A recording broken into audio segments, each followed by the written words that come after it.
Saudara-saudari yang terkasih, jumpa lagi dalam Pelita Hati hari ini, Senin tanggal 31 Januari 2022, hari biasa dalam Pekan Biasa yang keempat, bertepatan dengan peringatan wajib Yohanes Bosco seorang imam. Bersama saya, Romo Thomas Suratno SC dari Paroki Cilandak, Jakarta Selatan, mendengar dan merenungkan Sabda Tuhan, yakni firman Tuhan yang tersurat dalam Injil Markus bab atau pasal 5 ayat 1 sampai dengan ayat 20.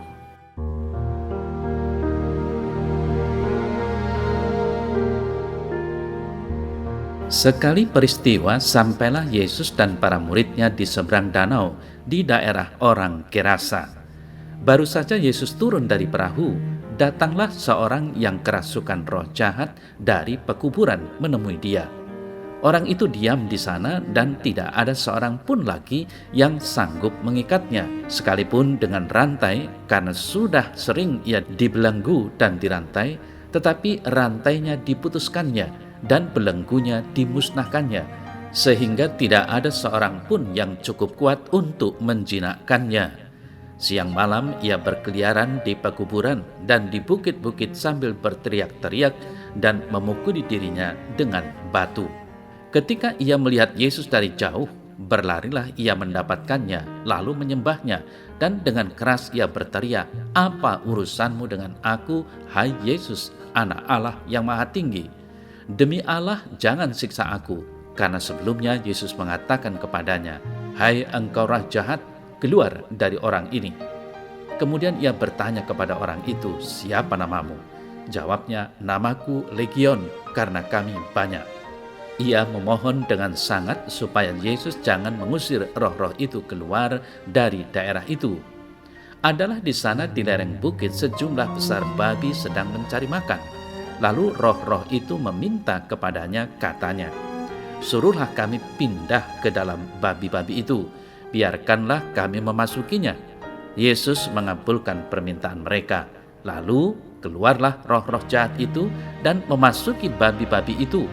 Kawanan babi yang kira-kira 2.000 jumlahnya itu terjun dari tepi jurang ke dalam danau dan mati lemas di dalamnya. Maka larilah penjaga-penjaga babi itu dan menceritakan hal itu di kota dan di kampung-kampung sekitarnya. Lalu keluarlah orang untuk melihat apa yang terjadi. Mereka datang kepada Yesus dan melihat orang yang kerasukan itu duduk, sudah berpakaian dan sudah waras, orang yang tadinya kerasukan legion itu. Maka takutlah mereka. Orang-orang yang telah melihat sendiri hal itu menceritakan kepada mereka tentang apa yang telah terjadi atas orang yang kerasukan setan itu dan tentang babi-babi itu. Lalu mereka mendesak Yesus supaya ia meninggalkan daerah mereka. Pada waktu Yesus naik lagi ke dalam perahu, orang yang tadinya kerasukan setan itu meminta supaya ia diperkenankan menyertai dia. Yesus tidak memperkenankannya, tetapi ia berkata kepada orang itu, "Pulanglah ke rumahmu, kepada orang-orang sekampungmu, dan beritahukanlah kepada mereka segala sesuatu yang telah diperbuat oleh Tuhan atasmu dan bagaimana ia telah mengasihi engkau."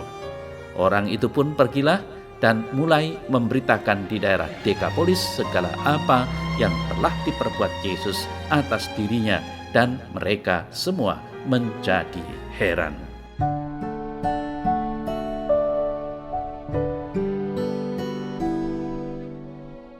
Saudara-saudari yang terkasih, Yesus datang membawa kesembuhan dan pembebasan. Kehadirannya selalu membawa kegentaran bagi roh-roh jahat yang merasuki seseorang. Kehadirannya dirasakan sebagai kehadiran yang ilahi oleh roh-roh jahat itu. Mereka tahu persis siapa Yesus dan untuk apa ia datang. Maka bagi kejahatan, Yesus adalah ancaman besar. Namun mereka tidak kuasa untuk melawannya.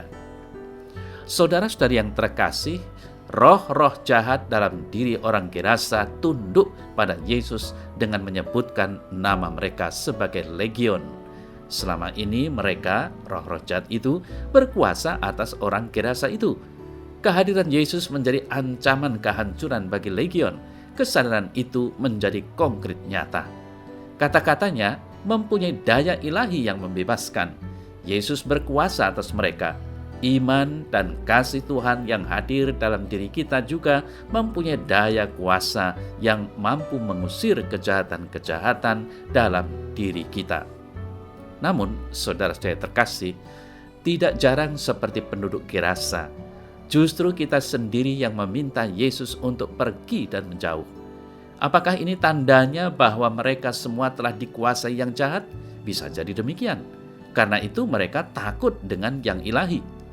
Apakah kita berani sungguh menerima Yesus dalam diri kita sehingga dengan demikian kita menjadi bersih dari kuasa-kuasa jahat? Tidak jarang kita justru nyaman dengan kejahatan-kejahatan yang ada dalam diri kita.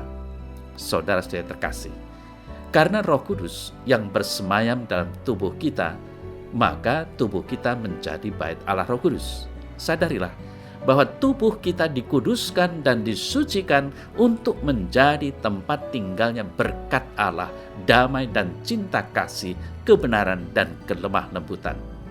Roh-roh jahat itu sudah selayaknya tinggal dalam diri kita.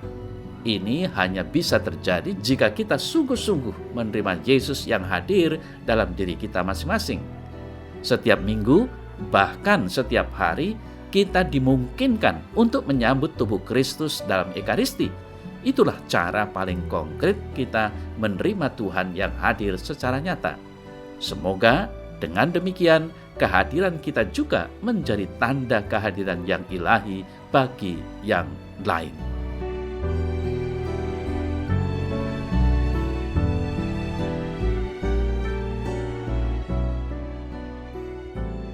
Dalam nama Bapa dan Putra dan Roh Kudus.